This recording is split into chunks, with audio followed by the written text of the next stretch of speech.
he was interviewing me for some position. So I told him the truth. Yeah, I'd been involved with a couple of coworkers before we met. It happens when you work 12-hour shifts with the same people, things develop naturally. I was being honest because I thought that's what he wanted. He's always going on about communication and trust, right? So when he asked directly, I gave him a real answer, 2 guys, both casual situations that didn't mean anything serious. I figured he'd appreciate my honesty and we could move forward. But instead of being cool about it like an actual mature adult, he got this weird expression, not angry exactly, just processing in that overthinking way he does with everything. That should have been my first red flag that he couldn't handle being with a real woman who'd lived her life before meeting him. The whole thing was so frustrating because here I am, being completely transparent about my past, and he's acting like I committed some horrible crime against him personally. Meanwhile, I guarantee he wasn't sitting at home alone before we met.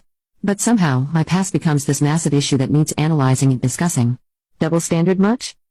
I tried to explain that everything happened before we were even together, that it didn't affect what we had at all, but he just nodded and changed the subject. Classic I move, ask for honesty, then can't actually deal with the honest answer when you get it.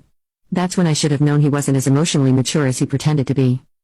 So about a year later, Phoenix was still being weird about the work situation, always making these little comments when I'd mention grabbing drinks with coworkers or when someone would text me about shifts or cases. It was getting absolutely ridiculous.